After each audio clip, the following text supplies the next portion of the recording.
దైవ సన్నిధిలో ముగించబడి 10 సంవత్సరాలు ప్రారంభమవుతున్నాయి చర్చ్ స్టార్ట్ చేసి. హల్లెలూయా! గట్టిగా చెప్పగలి ప్రవర్తిగా దేవుని స్తోత్రం. హల్లెలూయా! ఈరోజు కరెక్ట్గా 10వ సంవత్సరం. మరి 10 సంవత్సరాలలో ఎన్నో శ్రమలు, బాధలు, ఇబ్బందులు, నిందలు, ఇక చెప్పలేమన్నమాట. భయంకరమైన శ్రమలు భరించాము. అయినప్పుడు కూడా మనల్ని పిలిచిన దేవుడు నమ్మదగిన వాడు. మన చెయ్యను ఏమాత్రమని కూడా ప్రభు విడవడ. ఒకవేళ విశ్వాసంలో జారిపోతామేమో, దేవుని నమ్ముకున్నాం, ఏం జరిగింది అనబోతామేమని దేవుడు క్షణక్షణం ఆత్మరూపంలో మనల్ని తట్టి చక్కటి కృపను దేవుడు మనకు దయచేశాడు. హల్లెలూయా! దేవుడు ఎంత శక్తి కలిగిన వాడు ఆలోచించండి. ఆయన ప్రేమ ఎంత అపారమైనదో. దేవునిని ఆరాధించడానికి కూడా ఒక యోగ్యత అనేది కావాలండి. అది అందరికి దక్కదు.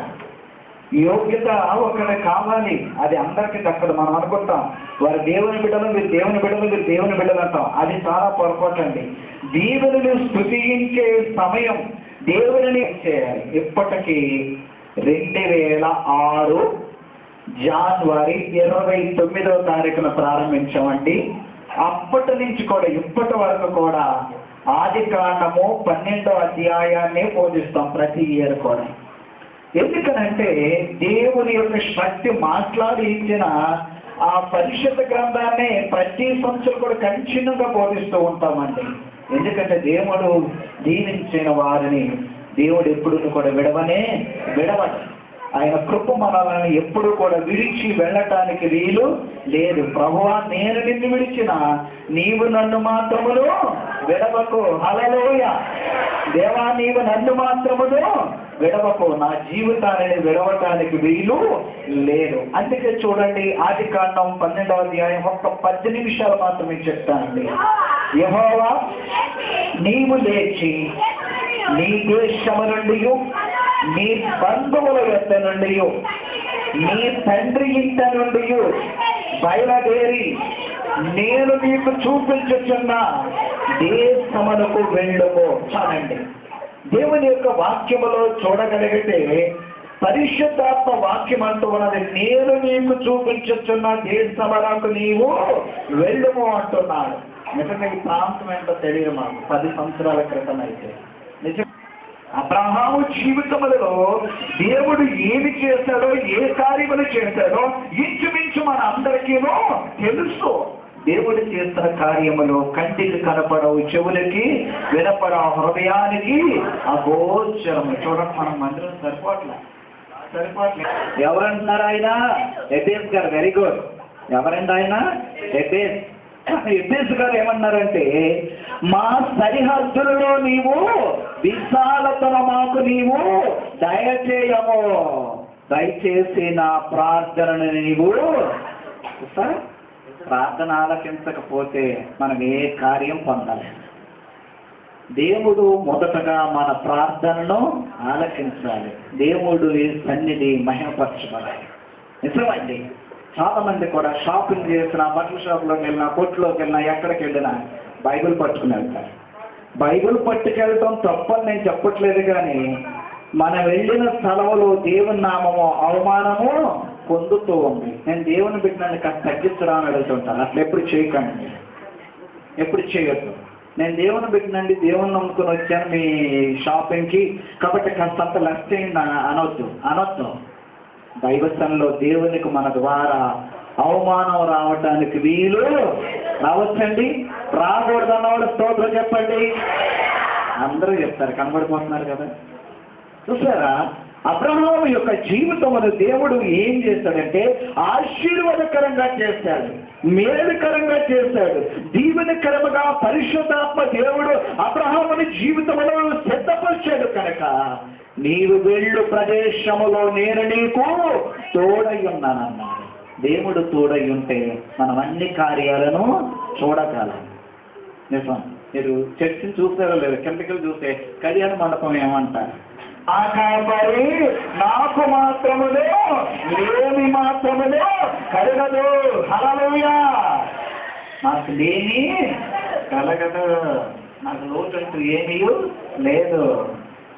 యెహోవా నా కాపరి, నాకు లేమి లేదు, నాకేమీ లోటు అనేది లేదు. అందుకంటాడు సింహపు పిల్లలు కొద్దువు ఆకలుకొని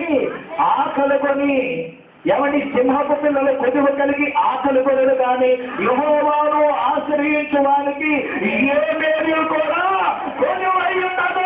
హల్లెలూయా. దేవుని కలిగి ఉన్న వారికి ఏ మేలు కూడా కొదువై ఉండదు. ప్రభు ఒకటే మాట్లాడారు, నన్ను అడిగి అన్నారంటే, నన్ను అడుగు, నా సన్నిధిలో నువ్వు అడుగు.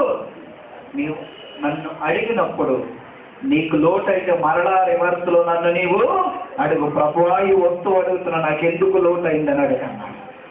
ప్రతీది కూడా ప్రభువుని అడిగి సంపాదించాలి. ప్రతీది కూడా ప్రభువుని అడిగి మనం స్వతంత్రించుకోవాలి. ప్రతీది కూడా దేవుని కృప ద్వారా మాత్రం మనము పొందుకుంటే అది స్టాండర్డ్ పునాదిగా ఉంటుంది. హల్లెలూయా. అందుకే అంటున్నాడు, నాకిన్ని ఏమైపోతుందండి, నిండి పొంగి పొర్రిపోతుందంటే దేవుడు ఎంత కృప కలిగిన వాళ్ళు ఆలోచించండి. వీళ్ళారా మన సంఘములు, మన కుటుంబము దైవస్థానంలో ప్రభు ఆశీర్వదించుతున్నారు. అందుకే మన కుటుంబములన్నీ కూడా దీవెనకరమని. మొదట దైవ సేవకులు సంఘము కొరకు ఏం చేయాలండి, ప్రార్థన చేయాలి. మన సంఘం ఎంత పెద్దదో తెలుసండి, 115 కుటుంబాలు ఉన్నాయి మనకి. హల్లెలూయా, హల్లెలూయా. చూస్తారండి, ప్రాధాన్యమైనవి దేవుడు చూపే కార్యములు చాలా ఆశ్చర్యమైనవి. నీవు నన్ను కలగజేసిన రీతిని చూడగా నాకు భయములు ఆశ్చర్యములు నాకు కలుగుతున్నది. అందరూ బట్టి నేను నీకు కృతజ్ఞతాస్తుతులు చెల్లిస్తున్నాను. చూస్తారా ఏం కలుగుతుందంటే ఇక్కడ భయం. సృష్టి ఏంటి, సృష్టిలో మానవుడు పుట్టడం ఏంటి, ఆకాశం పైన ఉండటం ఏంటి, భూమి క్రతుండటం ఏంటి, దాని మీద మోయలేనంత భారం ఉండటం ఏంటి, ఆశ్చర్యం కదండి. అందుకే నీవు నన్ను కలగజేసిన రీతిని చూస్తే నాకు భయమును ఆశ్చర్యము కలుగుతున్నా. అమ్మాయికి ఎక్కడ అద్భుతమైనవి ఆశ్చర్యమైనవి కనుక ఆయన మనల్ని కలగజేసిన రీతిని చూడగా మనకు భయమును ఆశ్చర్యమును కలుగుతుంది. ఎందుకో చూద్దాం. 133వ కీర్తనాకారుడు చివరి మాట, 3వ మాట, ఆశీర్వాదములు శాశ్వత జీవములు అచ్చట ఉండవలనని యెహోవా మాత్రమని సెలవిస్తున్నాడు. చూస్తారా ఇక్కడ ఏమున్నాయంటండి, ఎవరు ఇక్కడ ఏమున్నాయి నేను చెప్పాలి మీ నోటితో. ఇక్కడ ఏమున్నాయండి, ఆశీర్వాదములు, ఇంకొకటండి శాశ్వత జీవం. శాశ్వత జీవం అంటే బ్రతికి ఉన్నాము అని అర్థం అన్నమాట. శాశ్వత జీవం. అందుకే ఇప్పుడు ప్రభు మన మధ్యలో ఏముంచాలంటే ఆశీర్వాదములు శాశ్వత జీవములు అచ్చట ఉండవలనని యెహోవా మాత్రమే సెలవిస్తున్నారు. ఎహెజ్కేలుతో మాట్లాడిన దేవుడు మనతో కూడా మా ప్రభువు మాట్లాడుతున్నారు. హల్లెలూయా. దేవుని ఉత్తమమైన కృప మనకు తోడై ఉన్నది. అబ్రహాము యొక్క జీవితమును దేవుడు ఆశీర్వాదకరంగా చేస్తున్నట్లు, అనేక విధములుగా అబ్రహామును దేవుడు దీవించినట్లు మనను కూడా ప్రభు ఆశీర్వదిస్తున్నారు. ఆదికాండం 12వ అధ్యాయం 2వ మాట, నిన్ను గొప్ప చర్మలుగా చేసి నిన్ను ఆశీర్వదించి నీ నామమును నేను గొప్ప చేస్తానన్నా. హల్లెలూయా. చూస్తారండి ఏ జనంగా చేస్తాడంటే దేవుడు, నిన్ను గొప్ప జనములుగా చేసి, రెండవది ఏమన్నాడండి, నిన్ను ఆశీర్వదించి నీ నామమును నేను గొప్ప చేస్తాను. ఎంత దీవించబడ్డాం, ఎంత ఆశీర్వదించబడ్డామండి. ప్రభు ఎంత కృప కలిగిన వాడు. నిజమే, కొద్ది కాలములోనే దైవ సన్నిధిలో దేవుడు మనల్ని ఏం చేశాడంటే ఆశీర్వదించాడు, మన జీవితంలో దీవించాడు. సంఘములో ఉన్న కుటుంబాలను ప్రభువు ఆశీర్వాదకరంగా ఉంచాడు. కనుకే మనము ఆశీర్వాదముల కొరకు ఎదురు చూస్తూ మరొకరికి ఏం పంచుతున్నామండి, ఆశీర్వాదాలు పంచుతున్నాం. పేరు అనేక మంది పలుకున్నట్లు నేను నిన్ను ఆశీర్వాదకరంగా మార్చబోతున్నాను. ప్రియులారా, దైవ సన్నిధిలో ఆశీర్వాదకరంగా మేలుకరంగా ప్రభు యేసు క్రీస్తు వారు మనల్ని మన సంఘాన్ని ప్రభు తీరుస్తూ ఉన్నారు. కాబట్టి దేవుని చిత్తమైతే ప్రభు సన్నిధిలో ఈ కోరికలు మనం ఇంకా రానయ్యున్న సంవత్సరంలో నెక్స్ట్ ఇయర్లో ఘనంగా జరిగించుకున్నట్లు మనం ప్రార్థన చేయాలి. క్రింద ఏర్పాటు చేద్దాం అన్నాం. కాకపోతే 130వ కీర్తన 5వ మాట, యెహోవా కొరకు నేను కనిపెట్టుచున్నాను, నా ప్రాణము ప్రభువు కొరకు కనిపెట్టుచున్నది. ఆయన మాట మీద నేను ఆశ పెట్టుకుని ఉన్నాను. చూసానండి, దేవుని మాట మీద ఏం పెట్టుకున్నారంటే ఆశ పెట్టుకున్నారు. ఇప్పుడు మనం ఎవరి మీద ఆశ పెట్టుకున్నాం? దేవుని మీద ఆశ పెట్టుకున్నాం. నీ సంఘములో నీ కుటుంబాన్ని నీ సంఘ సరిహద్దులను నేను విశాలపరుస్తానన్నాడు దేవుడు. మరి ప్రభు సన్నిధిలో దేవుడు ఇంతవరకు మనం ఆశీర్వదించి ఆయన ఆత్మతో ఆయన కృపతో ఆయన దయతో మరణించినందుకు దేవాది దేవునికి స్తోత్రాలు చెల్లించుకుంటూ అబ్రహాము జీవితంలో ఎడారి ప్రాంతంలో కూడా ఆశీర్వాదకరంగా చేసిన దేవుడు మన జీవితంలో ఆశీర్వాదకరంగా చేసి ఆయన కృపతో నడిపించినట్లు మనం అందరం చిన్న ప్రార్థన చేశాక మరి సమీర్ పాస్టర్ గారు కూడా 2 మాటల్లో మనం దైవస్థలో సాక్షరూపంలో ఉన్నాయి, అనుభవం ఏమని ఏదన్నా యెహోవా నా కాపరి యేసయ్యా నా ఊపిరి, నాకు లేమి లేదు, గొర్రెలలో లోటులలో యెహోవా నా కాపరి,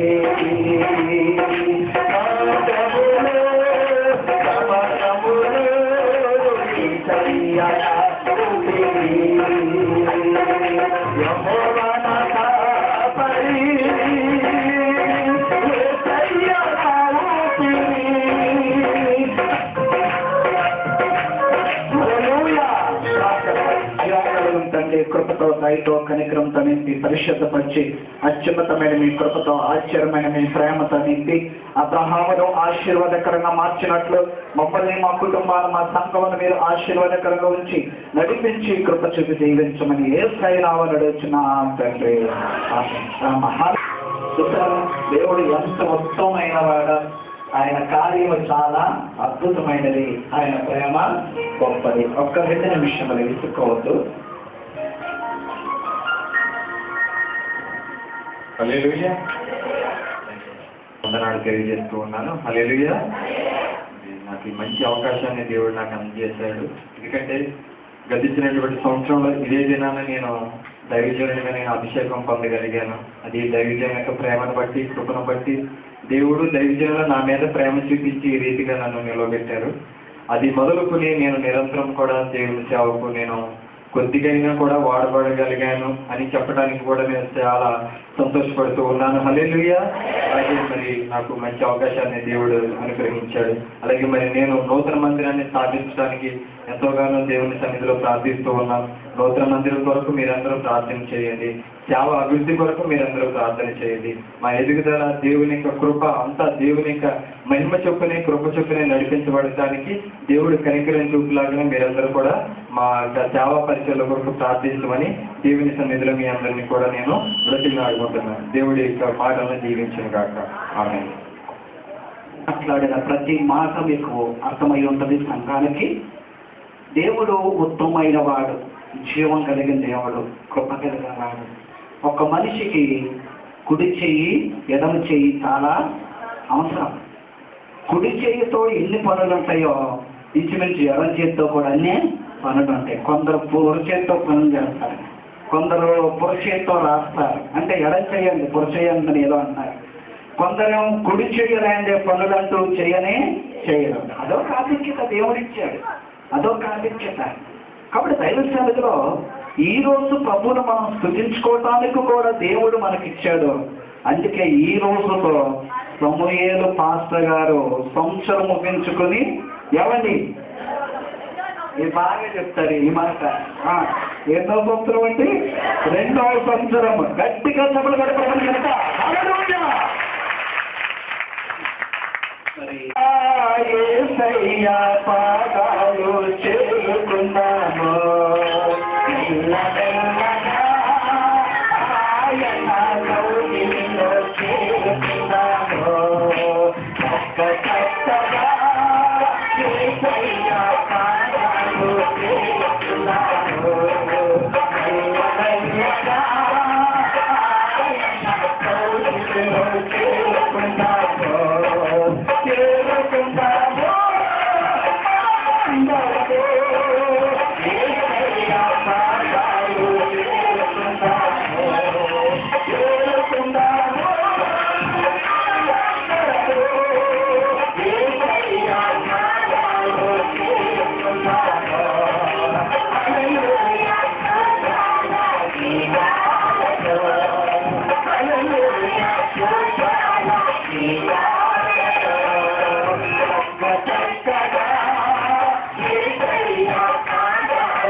మన దేవుని సన్నిధికి ఇప్పుడు తగ్గించుకుని మనకేమయ్యిందండి ఆశీర్వాదం. హల్లెలూయా హల్లెలూయా. భోజనం చేయడం పర్వాలేదు, పైన ఉన్నాయి గట్టిగా చెప్పండి హల్లెలూయా. ఇప్పుడు ఈరోజు కేక్ కట్ చేయటం లేదండి. దయతో కనికరంతో నింపి పరిశుద్ధత పరిచి దీవించి ఆదరించి ప్రభా ఈ నూతన సంవత్సరము ప్రతిష్ట ఆరాధన నిమిత్తము ప్రభా ఇక్కడ కొవ్వొత్తి వెలిగించడానికి క్యాండిల్ ద్వారా మా హృదయాలు వెలిగించబడటానికి కృప దయచేసి నడిపించడం యేసయ్య నామమున నడుచున్నాం తండ్రి. హల్లెలూయా. రాకడలో రోగింది